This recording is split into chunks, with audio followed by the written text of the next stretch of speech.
Hey, Jackson, Jimmy, this your sister? No, Willis, this is my lady, Gina. Hi, Willis. How you doing? Nice to meet you. Same here.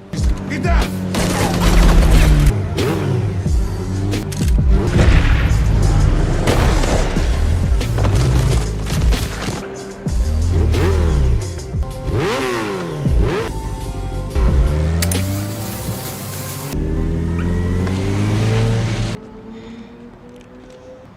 You okay? I just got shot, Jackson. How the fuck would I be okay? Excuse me. Excuse me. I'm looking for the owner of this helmet. Now, this person shot a woman I care for very much. Are you a cop? No. And before I leave here, I'm gonna find out who did this. Whose helmet is this? Now get the fuck out of here.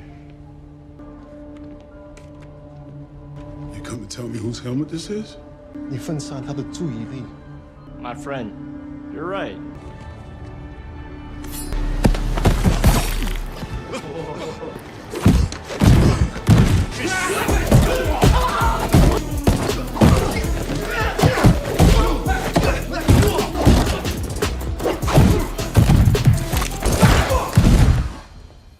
I got your attention now?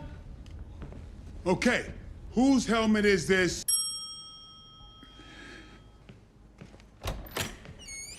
Thank you. Uh-oh.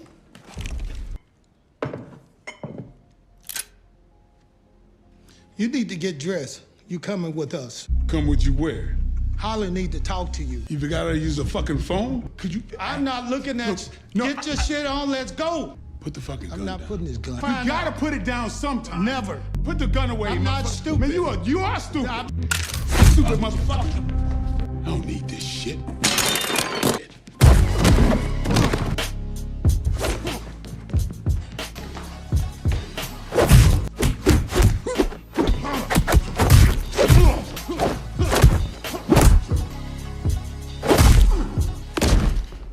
The narrative unfolds with Jackson, a man driven by purpose, as he strides into a dilapidated gym. His eyes lock onto a massive, bald man engrossed in deadlifting. Approaching him with determination, Jackson reveals that he has been sent by the mother of a woman the man had harassed just the day before. The muscle-bound brute merely chuckles and dares Jackson to challenge him. I ain't never seen you right before. Tell me something. And who the hell do you think you are, nigger? I'm Jackson.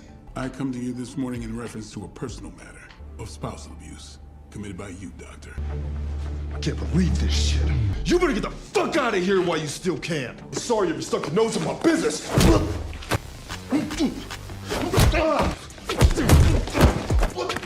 There's no reason to put your hands on a woman.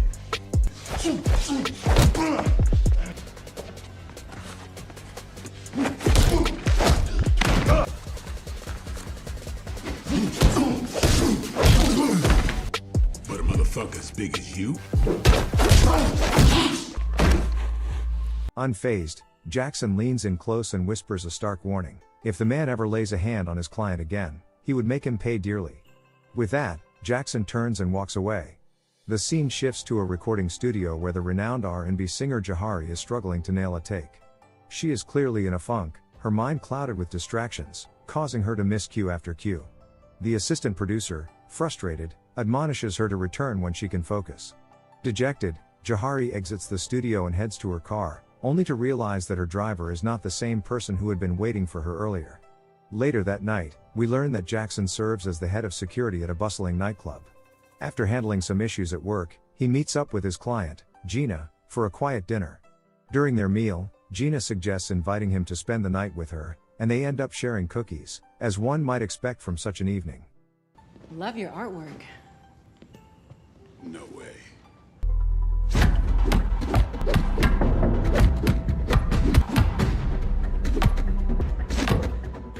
I never taught you up to that level. When we moved on, I kept training. Okay, all right. Challenge accepted.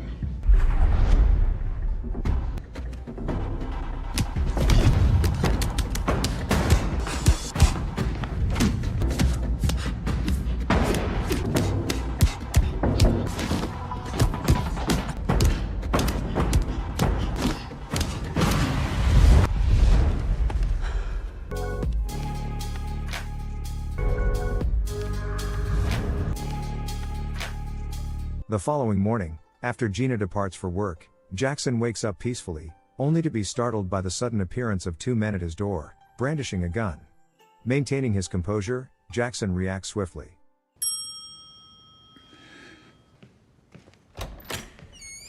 Thank you.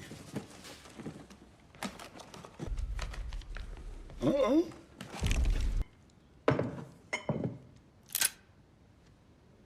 You need to get dressed. You coming with us. Come with you where? Holly need to talk to you. You forgot how to use a fucking phone? Could you? I'm not looking at you. No, Get your shit on, let's go. Put the fucking gun I'm not down. putting this gun. You Fine gotta out. put it down sometime. Never. Put the gun away. I'm not motherfucker. stupid. Man, you are stupid. Stupid motherfucker. I don't need this shit. Shit.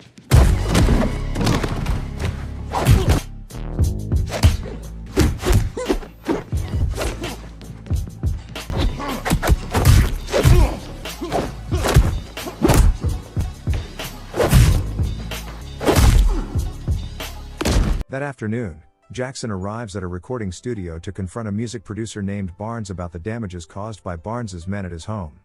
In a calm demeanor, Barnes proposes that Jackson work for him to locate someone named Jahari. Jackson demands $50,000 for the job, and Barnes agrees to provide a $25,000 deposit, promising the remainder upon completion.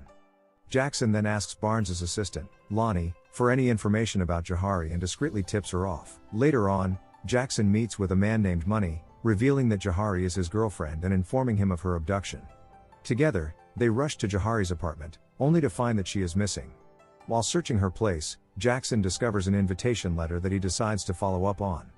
That evening, he attends an event hosted by Barnes where he unexpectedly encounters Gina again, only to discover she is working with Jesse, the mob boss, and her loyal guards. Jackson attempts to discuss Jahari's situation with Jesse but is quickly silenced by her guards. The next morning, as Jackson and Gina prepare for a walk outside Jackson's apartment, they are ambushed by two men on a motorcycle.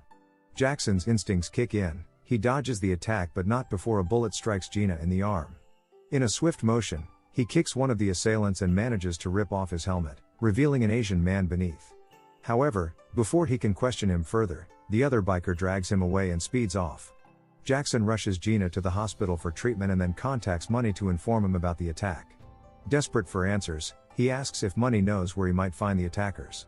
Money informs him that they frequent a particular club. Upon arriving at the club, Jackson approaches a group of men and calmly inquires about the identity of the helmet's owner. Excuse me. Excuse me. I'm looking for the owner of this helmet. Now, this person shot a woman I care for very much. Are you a cop? No. And before I leave here, I'm gonna find out who did this. Whose helmet is this? Now get the fuck out of here. You come to tell me whose helmet this is? 你分散他的注意力。 My friend, you're right.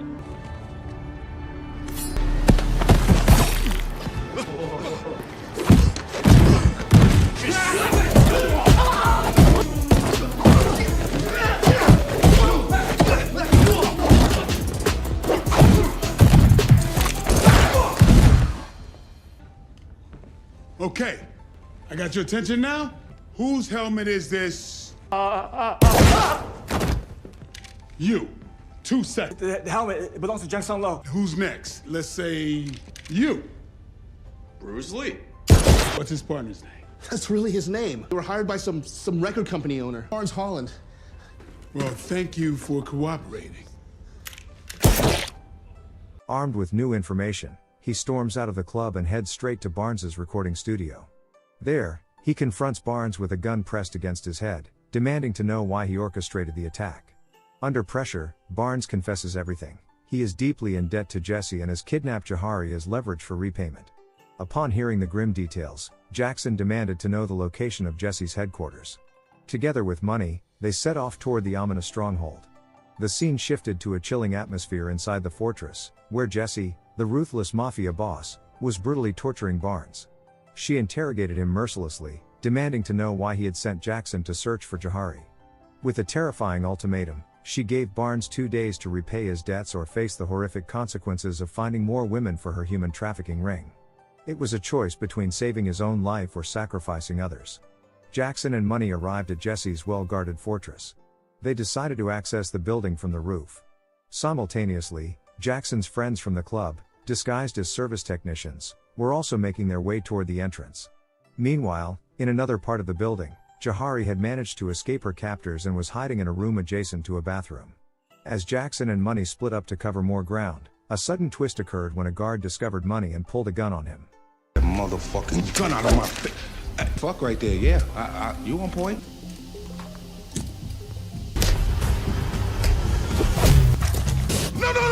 No, look, if you shoot that gun, we'll all go up. In a flash, Jackson's friends retaliated, coming to Money's aid.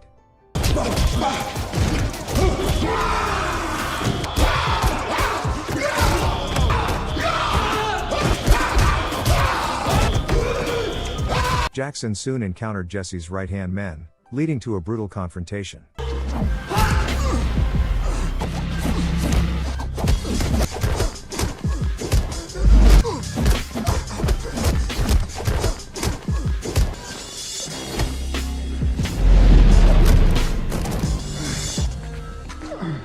Outnumbered, he found himself cornered and ultimately shot by one of them. The right-hand man believed he had finally eliminated Jackson. However, against all odds, Jackson rose again. The bullet had miraculously missed his vital organs. Bruised but alive, he sprinted back to the room, where he found Jahari. Together, they escaped just in time as fire erupted around them. From a distance, Jesse watched the chaos unfold and vowed revenge. A few hours later, Jackson and Jahari found themselves at the hospital, where medical staff tended to his wounds. Money rushed in, visibly shaken, and embraced Jahari, relieved that she was safe. Grateful for her rescue, Jahari thanked Jackson, but he shook his head and insisted she should thank Money instead. It was his love for her that had driven him to find her. Afterward, Jahari went home while Jackson and Money decided to visit Gina in the hospital. To their dismay, they discovered her room was empty. Panic gripped Jackson as he rushed to the administration desk, inquiring about Gina's whereabouts. The staff informed him she had been discharged an hour earlier. Without wasting a moment, they hurried to their car and sped away. On their way, Jackson received a call from an unknown number. When he answered, it was Gina on the line, calling from Lonnie's desk phone. She apologized for leaving without informing him and revealed that she was on her way to meet Jesse. In that instant, his fear morphed into cold rage. He urged Gina to leave immediately and warned her to avoid anyone who looked Asian. He knew this was Jesse's final move.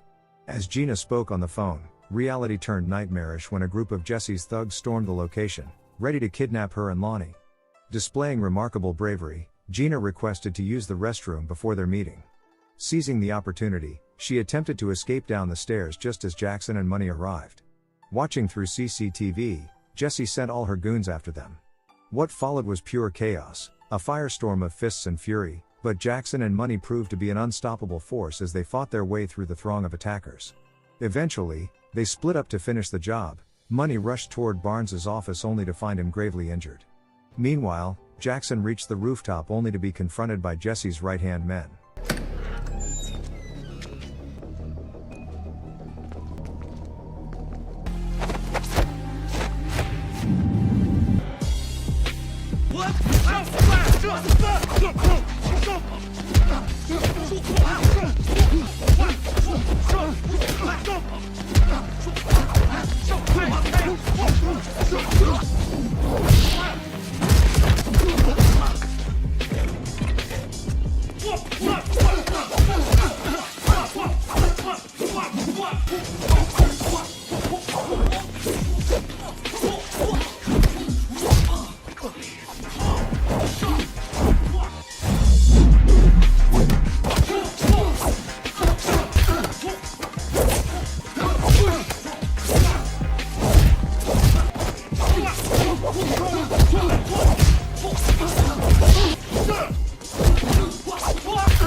After defeating them, Jessie herself appeared and taunted Jackson by showing him Lonnie tied up and teetering dangerously close to the edge of the building. Before he could rescue her, Jessie attacked him with a sword.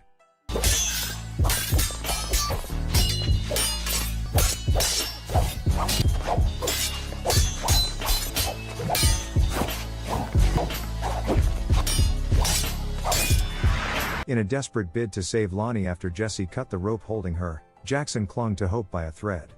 Just then, Gina arrived on the scene wielding a powerful water hose. She blasted Jessie with the high-pressure stream, sending her plummeting from the building's edge to her demise. Thank you for watching. If you're new here, don't forget to subscribe for more recaps. Until next time, have a wonderful day.